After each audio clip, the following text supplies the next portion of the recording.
What's up, YouTube, and welcome to Codename Scream. I am that horror guy. And I'm Mel. And welcome to another episode of With That Being Said, still in the Halloween series. So do your due diligence. If you haven't seen these movies or watched any of these videos to this point, do some homework, come join us here. What are we doing today? We are doing, I'm so excited, Halloween H20. Yes. 20 years later from the original, released August 5th, 1998. It was directed by Steve Miner, produced by Paul Freeman, written by Robert Zappia, and another writer that was uncredited, Kevin Williamson. And music is totally different this time. We said goodbye to Alan. Music by John Ottman and Marco Beltrami on this one. Yep. Some big names on the Marco Beltrami, and also with Kevin Williamson, you would see a lot of him with Scream. Yep. So we had some big names for the 90s films coming out for this one. Yep. Dive into the financial side here momentarily. So, again, August 5th, 1998, 20 years from the original, we had a $17 million budget. Wow. So we pulled all the stops. We knew what Halloween did for us up to this point with no budget, so let's throw them everything we've got. Unfortunately, the budget did not meet with The Mask. Box office was $55 million, though. It's labeled wrong on multiple sites. So $55 million was the final number. The opening weekend was $16.1 million out of the poll. And then if you were to adjust the total for 2021 inflation, you'd be looking at $89.3 million. So we're on the higher end of films as far as inflation are concerned for With That Being Said. Yep. So, and one thing I did realize that we did not touch base last week on the critics side for Halloween 6. So, this movie, phenomenally better. Yes. As far as the scores, critic scores and audience scores go. They've been on the low side since 3. Just careening. And kept going down and down and down. So the critic score on this one was 52%. The Curse of Michael Myers had a 9%. So this, way better. The critics loved this in comparison to The Curse. Audience score, very similar to the critic score, sitting at a 49%, which is still, again, on the high end for these, the last few films. Right, and we smack 3 all we want. 3 did better than Curse, which just blows my mind. It makes no sense. No, none whatsoever. You had your Michael, and you had an arguably better film. Yeah. Well, and even take both of them out of the franchise, put them next to each other. One is clearly the better film, and it's The Curse of Michael Myers. Yes, absolutely. Way better film, and just critics and audiences everywhere hated it. What is wrong with you people? You guys are nuts. That's what's going on here. But so, apologies. I totally realized that as we were going. I was like, hey, we need to talk about that momentarily. So, so set 20 years later, this one is awesome. We open up the film, Marion Chambers, who is the nurse for Dr. Loomis. You will be familiar with her from the first 2 films. Actually still being played by Nancy Stevens. She is at her home, which Loomis was living with in the final years of his life. I did enjoy that because the fact that Donald Pleasance did pass. So it was, I felt another nod and honoring his memory there. She goes in, there's glass everywhere. There's a home invasion that has happened here. And she goes to her next door neighbor's house, and it's Joseph Gordon-Levitt, Jimmy. Jimmy's the little wisecracking badass kid from school with a hockey stick. And he's going to go take a look in the house and look around, that whole scene with him smacking the stick around and smashing up things in her kitchen and whatnot. Her office is all over the place and whatnot. He steals beer from her. Because that's, what adolescents do. And he, destroyed the kitchen. Just over a cat. Over a cat. And then came back out and he was like, oh, your office is destroyed. And they destroyed your kitchen, too. Oh, hey. And then, oh, hey, I got beer. And they're like, we're going to get messed up. Yeah, because one beer. I miss those days, let me tell you. Well, she goes back in and looks and sees that the file folder for Laurie Strode is empty. She's in a panic, runs back to the house, and we find Jimmy dead with an ice skate to the face. Brutal. She goes to the back door, and Jimmy's friend has got a knife in the back, falls on her, and there's Michael. And the mask in that angle looked awesome. It was like, hey, this is actually going to be a really good mask. And then we bit our tongue about 10 seconds later. She's beating him with, she's beating him and trying to keep him off her. And the cops show up that they called. And that was one thing I did not like about it is they call the cops. They're like, oh, we'll be here momentarily. It's pitch black outside. So Jimmy was in her house for what? A couple hours? No, it was more like 10 minutes. And in that 10 minutes, it's pitch black. Cops have still not arrived. They arrived to her house. She's still next door. She smashes out the window. How the cops didn't hear that, beyond me. They were still holding the door. I watched this again just to double check. They're still holding the door. There's no way you didn't hear that glass smash. Whatever. Cuts her throat. She falls over. And then we jet along. We are reintroduced to not Laurie Strode, but Carrie Tate, who is the headmistress of a very prestigious prep school. And her son, portrayed by Josh Hartnett, his first film. We get another first film in there. And it's his 17th birthday, a couple months back to this point. And they're having a discussion and breakfast over him going to the big field trip to Yosemite with the school and whatnot. And she's like, you're not going. And one of many terrible conversations the two of them have about how he wants to be a teenager and grow up and all of this. And we get back to the school, are introduced to his friends and his girlfriend. And Carrie Tate's boyfriend is also the guidance counselor. I love him, Alan Arkin. Or Adam Arkin, I'm sorry. And notice who his, who her assistant was? No. So, Janet Leigh is her assistant in the film. Who is that? Janet Leigh is the Scream Queen from Psycho. The first Scream Queen. Oh my god! Yeah. I didn't even recognize her. It's also her mother. The same person. It's also her mother. So you will notice many nods to Psycho through this entire film. And that's one thing I really loved about it. But yeah, so that's her assistant. You just blew my mind right now. I love that you didn't know that. I did not. And notice when they're walking, so she's walking with the guidance counselor talking to him, and she comes up and she's like, oh, and would you notice that the girls' bathrooms drains are clogged again? So little nods at Psycho and whatnot. That I got. That I kind of put two and two together, but it just now it's like. So yeah, kind of cool, huh? Yeah, that is cool. So she's actually dating the guidance counselor and whatnot. They got to keep it all quiet, and they're like getting all hot and heavy for a minute. And he's so funny. Yeah. He's just. But Cool J is the security guard for the school. I love that. Awesome choice. That. Excellent choice. And his career was killing it at that time, so it was a perfect choice for that role. And he plays Ronnie, the security guard, who has aspirations to be a writer. So he's talking to his girlfriend a lot about his scripts, and his scripts are terrible. Just imagining LL Cool J as like a romance novelist is just so funny to me. Melons. What are you talking? Cantaloupes? Watermelons? It's so funny. It's so good. So he gets convinced by the adolescents to sneak out to go on off-campus lunch, which is not allowed, which, shocker, it's a prep school and whatnot.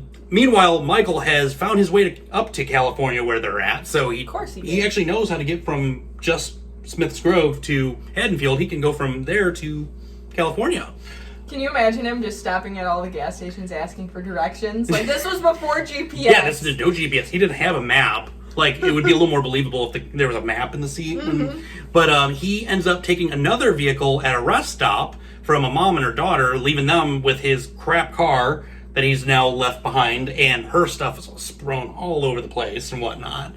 And he's heading up, we know where he's going. And Carrie discusses with the guidance counselor about a back history of hers that she's not, too comfortable with, and that she'll discuss it later on. And they find the two broken out, and they had also shoplifted a bottle of booze. Yep.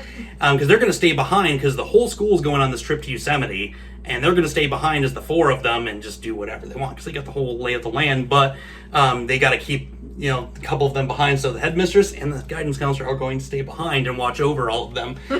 This is after we get another nod to Halloween 1, where Carrie's actually teaching an English class, a literature class, and they're talking about Frankenstein. And the girlfriend's looking out the window, and she sees Michael, and it's a nod to Laurie in the original, where she looks out the window. She gets called on and explains her take of the Frankenstein story. Very reminiscent of that. And then she looks back. That whole scene was just dripping Halloween 1. I love that. It was so good. I love that. And there was, again, more parallels, not only with Psycho in this film, to also the storyline of Frankenstein. Yep. So that was another takeaway from this that I really liked. So she decides she's going to let her son go to Yosemite after they get into this blowout fight in the middle of the road when she had picked him up. And little does she know, he's not going. He's sticking around, and he does this little cutesy little map for his girlfriend, sends it down the dumbwaiter where she works and everything, and just super over the top cheesy and whatnot. That's the 90s. It's to be expected, right? So then we, when they're all gone, there's one other thing. Since you didn't notice, Janet Leigh before, the car she walks to after she scares Carrie, and is like, oh, we're entitled to one good scare. That's the same car from Psycho. Not the same one, because that one was drowned. Yeah. But it's the same model and everything that she drove. I did realize that. It's just I didn't realize it was her. And there is actually Bernard Herrmann's score for her in that is actually playing in that scene. Oh. From Psycho. I should go back and watch this movie. Yeah, so if you listen real closely, you'll hear the Bernard Herrmann score from Psycho playing for her walking to the car. Wow. So another Psycho nod. So absolutely awesome. We end up getting the big reveal. Carrie Tate's Laurie Strode. She went into witness protection, faked her own death. That's what we saw in the beginning of the film.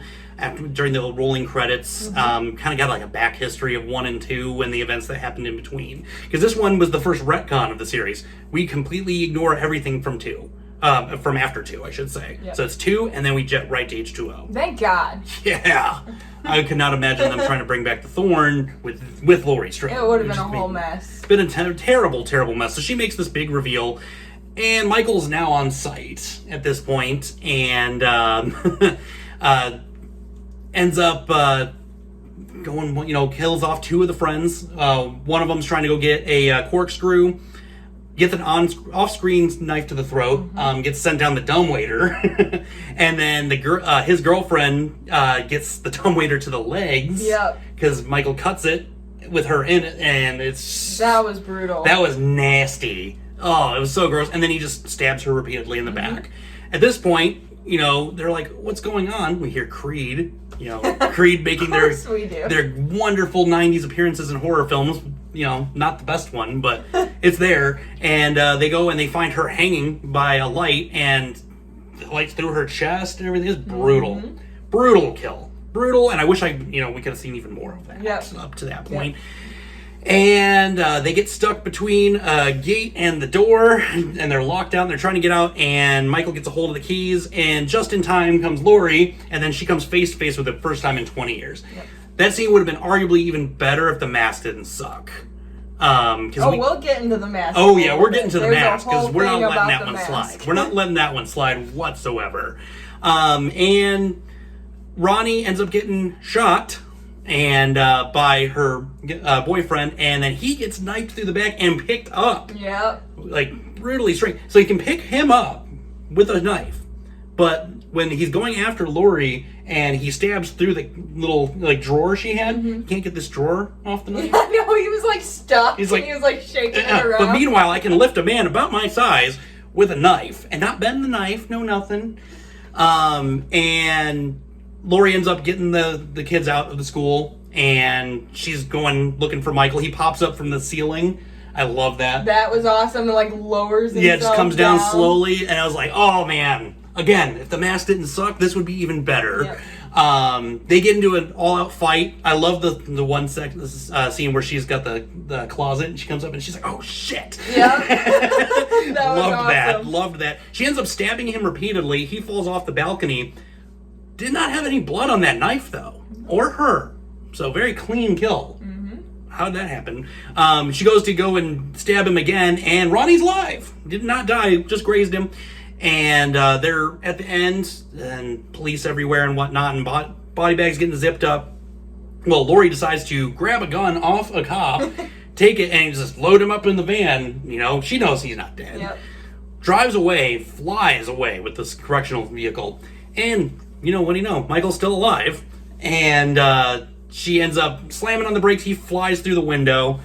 she then again hits him after watching, waiting for him to get up. He's got really bad posture. Notice in Halloween 1 he gets up and is a clean up. Now this one's got a bad posture and everything. And it's just like, oh, come on, man. But drives him... It's older. It does, no. No, because 2018 didn't have that poor posture. But drives him off a cliff. She bails. I don't know how she bailed out of that still. I have no idea, because up to that point she's doing the right thing. Going in the motion with the... Right. She's doing the right thing. And she launches out, pins him between a tree trunk and the van. Now the posture makes sense. Yeah. That would have hurt. And he's just sitting there and he reaches out for her and she's crying. It looks like they're about to touch hands and then she cuts his head off and we get the true Halloween score from the very first movie playing as the sirens are going off in the background. And then we're at the end. So good. So good. So good.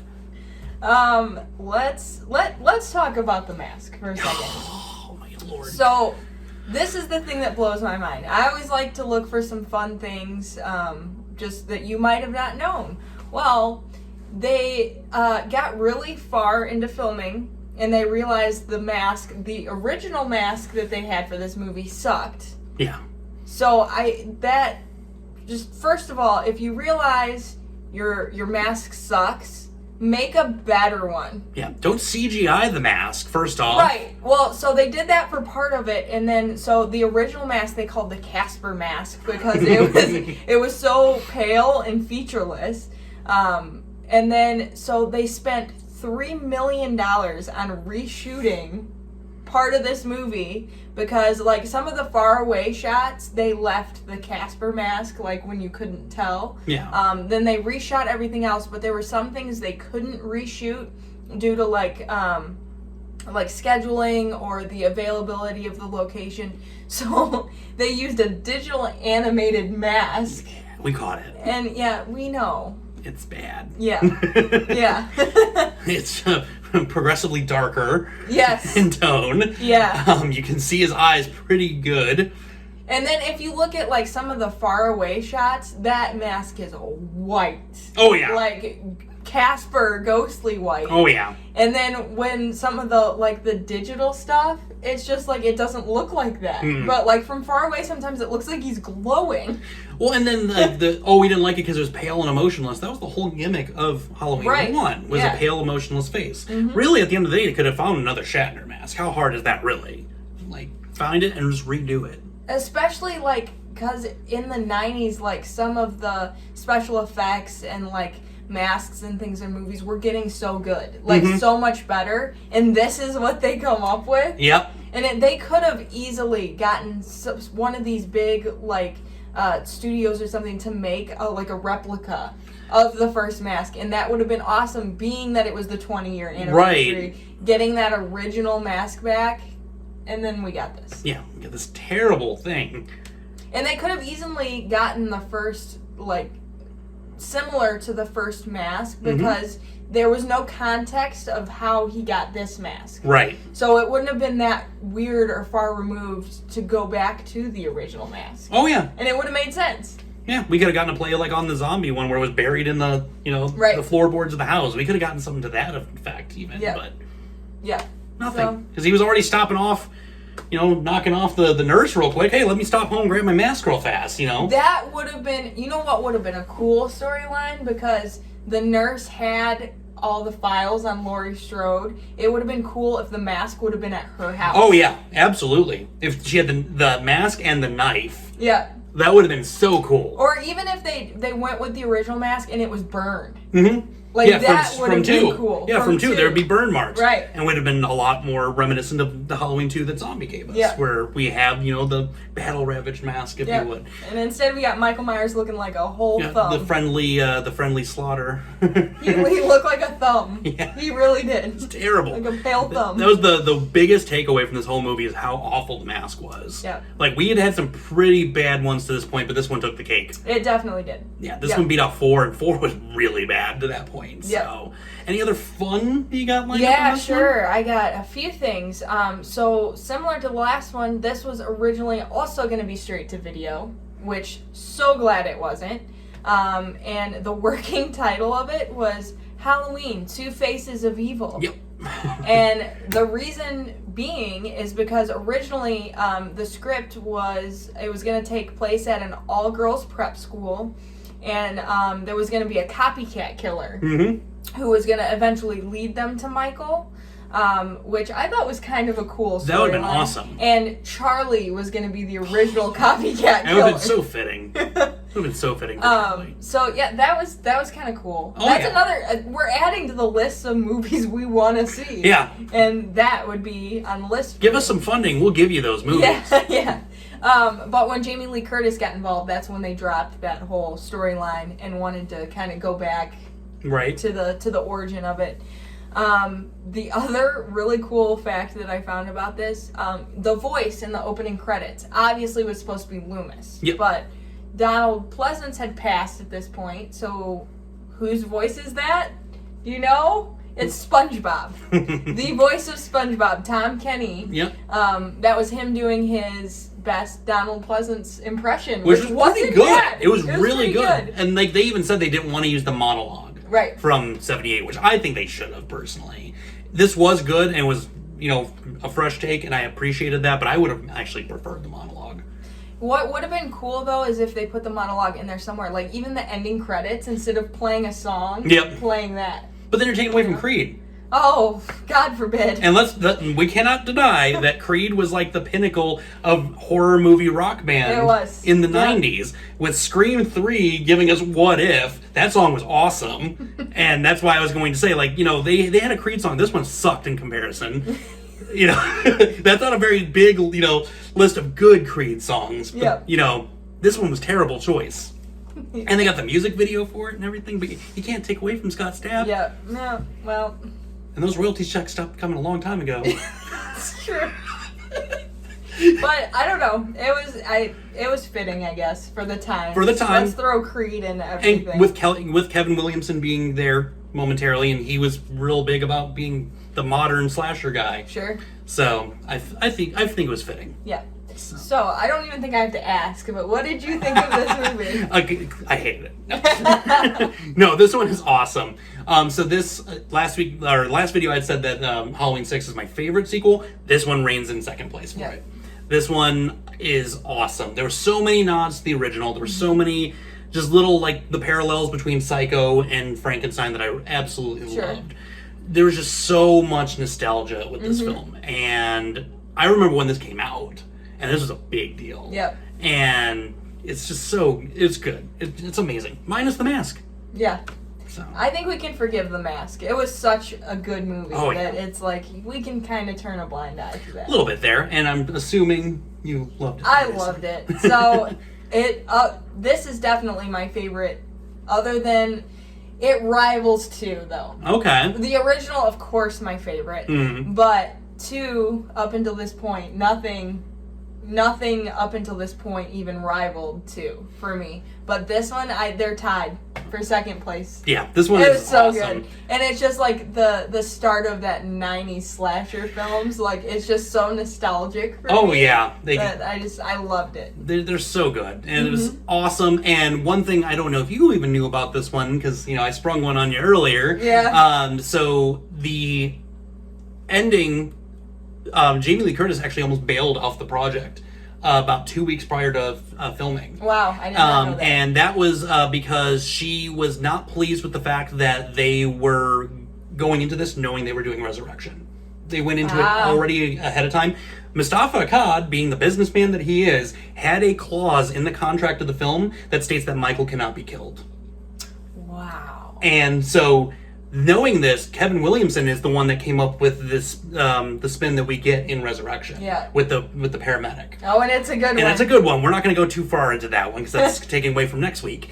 But he came up with that whole spin, and that's what sold her to come into it. She stayed onto the film solely with the agreement that they will shoot the film, but they cannot show any inkling that there's going to be another film going to happen whatsoever. That's crazy. So they went into this promoting the hell out of it that it was going to be the last one. And they made it look legitimate. but then 4 years later you get the sequel. They knew about that sequel then, That's and crazy. a week after principal photography was over for H2O, they shot the opening sequence for Resurrection. Wow. That's insane. Yeah. But I'm glad we got Resurrection though. Yeah. We'll talk about that next week. Yeah, so starting next week we're going to dive into Resurrection.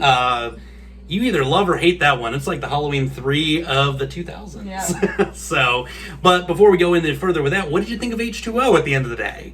Sound off in the comments below. Send us a message on Instagram, Twitter, email, message us on Facebook, whichever way you want to go. Did you love it? Did you hate it? Let's talk more about it. Clearly, you know where we stand on this one. So we're going to start off next week with Halloween Resurrection. So with that being said, see you later, YouTube.